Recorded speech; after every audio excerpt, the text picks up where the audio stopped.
Attention mga SSS members, pensioners at beneficiaries, ito pala ang dahilan bakit ito pinapatupad ng SSS.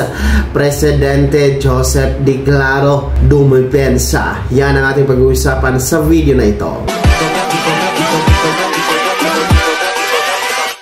Hold up.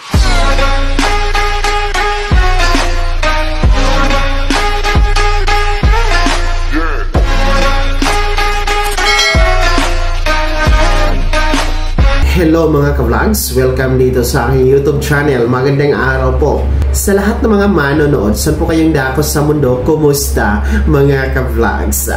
Ang SSS President Joseph Declaro dumipensa. Ito pala ang dahilan bakit ito pinapatupad simula ngayong buwan, Enero 2025. Mamaya-maya atin pong pakikinggan mula mismo sa SSS President. Pero bago ang lahat, kung bago ka pa lang dito sa aking YouTube channel o di kaya hindi ka pa nakasubscribe, abay click nyo muna ang ating subscribe button na nasa baba. Huwag niyong kalimutan na pindutin ang notification bell. Ilagay niyo po sa all para naman updated kayo sa lahat ng mga videos na aking i-upload.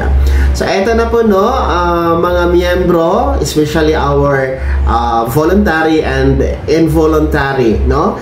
Sa makapit mga employed or self-employed na mga miyembro ni SSS. Makinig din po mga benepisyaryo at mga pensyonado dahil kasama din po kayo dito. So ito pala ang dahilan, no, para po maisalba ng SSS, no, ayon po sa presidente natin ngayon na si Joseph Declaro. So talagang no choice si SSS dito.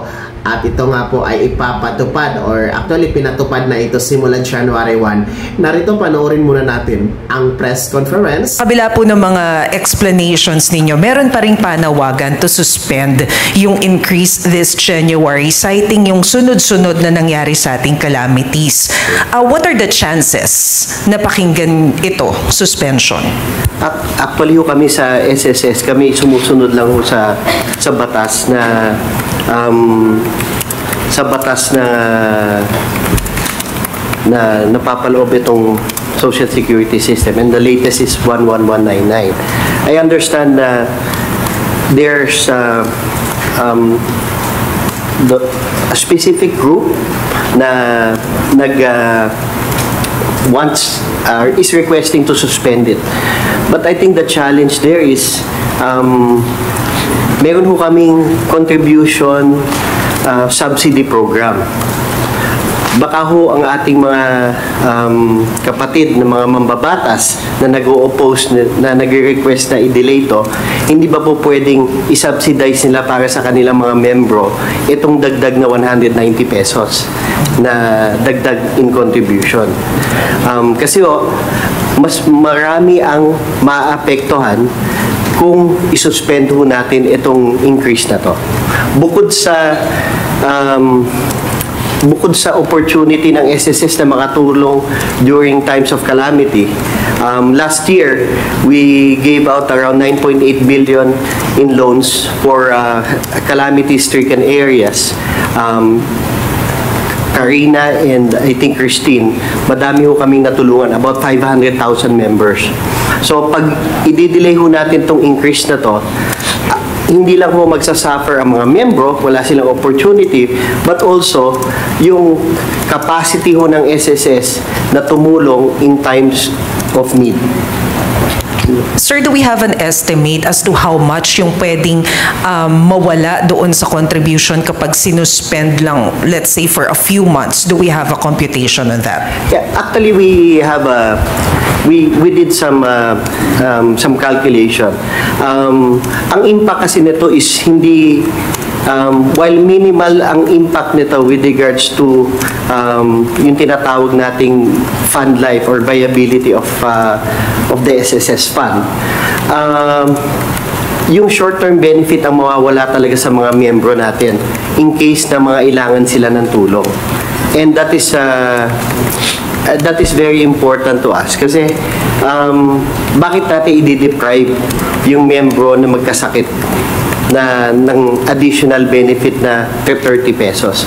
And in fact, just to give you the universe of SSS today, 75% of our of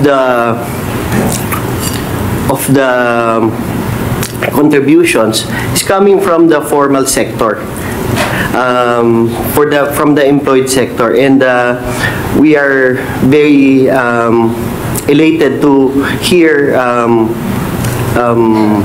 the message from Mr. Ortiz of ECOP on the acceptance of this increase from the employers. Kasi yung increase ho, hindi din naman this last increase may katumbas ho, hindi lang ho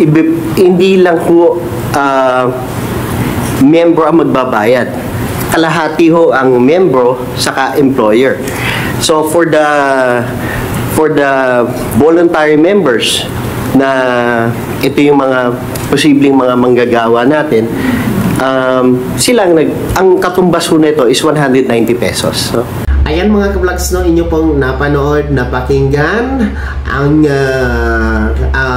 explanation ng presidente ng SSS kung bakit nangyayari itong last tranche na 1% contribution rate hike simula January 1, 2025, no, dahil nga po ayon sa kanya ay ito po ang maging susi para mas mapaigting pa ang pagbibigay, paghahatid ng dekalidad na serbisyo, kabilang po ang benepisyo sa ating mga miyembro, benepisyaryo, maging sa mga pensyonado. So ayon sa kanya ay mas marami ang matutulungan, no, dito sa nasabing contribution rate hike. So wala silang choice dahil sinasabi naman po talaga ito ng batas, no, na nakabase sa Republic Act 11199 o yung Social Security Act of 2018. Siniguro naman po ng SSS President na ito ay talagang huli na, hindi na masusundan ng pagtaas ng contribution sa hinaharap. So, yun po yung dahilan talaga para ito sa mga nagrereklamo, umaangal, dapat hindi ipatupad itong dagdag contribution, at yung ibang mga grupo nga, no, mga mambabatas natin nananawagan na magkaroon ng TRO or temporary restraining order hinggil nga po dito sa pagsuspindi muna sa naturang contribution rate hike na 1%. So ayon sa SSS, hindi ito mapapagbigyan, no, itong hiling na isuspindi muna dahil nga po sa inilatag na mga kadahilanan. Kaya naman mga miyembro, benepisyaryo at pensyonado ng SSS, ano pa ang komento? Ano ang reaksyon ninyo sa paliwanag ng SSS President hinggil nga po dito sa explanation na bakit ipapatupad talaga ang 1% contribution rate hike? Kayo ba ay sumang-ayon sa kanyang explanation? Ano ang komento nyo? No? Paki-share naman po sa comment section na nasa baba. Bago ako magtapos sa video na to, kung gusto nyo po sumuporta sa aking YouTube channel, maaari nyo po i-click ang ating super thanks button na nasa baba. Sa mga gusto maging miyembro, pwede po i-click nyo po ang ating join button. Maraming perks dyan mga vlogs. Be my member now. Sana'y naging gabay ang video na to at paano na pag-uusapan natin ang mga mahahalagang bagay-bagay na may kinalaman sa pagiging miyembro, benepisyaryo at pensyonado sa SSS. Kung hindi ka pa nakasubscribe dito sa aking YouTube channel, maaari na i-click ang ating subscribe button na nasa baba. Huwag niyong kalimutan, pindutin ang notification bell, ilagay niyo po sa all para naman updated kayo sa lahat ng mga videos na aking i-upload. Maaari niyo ding i-like ang video na to. Kung meron ka pa mga katanungan, maaari niyo i-komento sa comment section na nasa baba. Paki-follow na din po ang aking official Facebook page na nasa screen niyo. Muli po, ako si Daniel Timpawan na nagsasabing dito sa aking YouTube channel, Pawang Katotohanan, at lahat totoo lamang.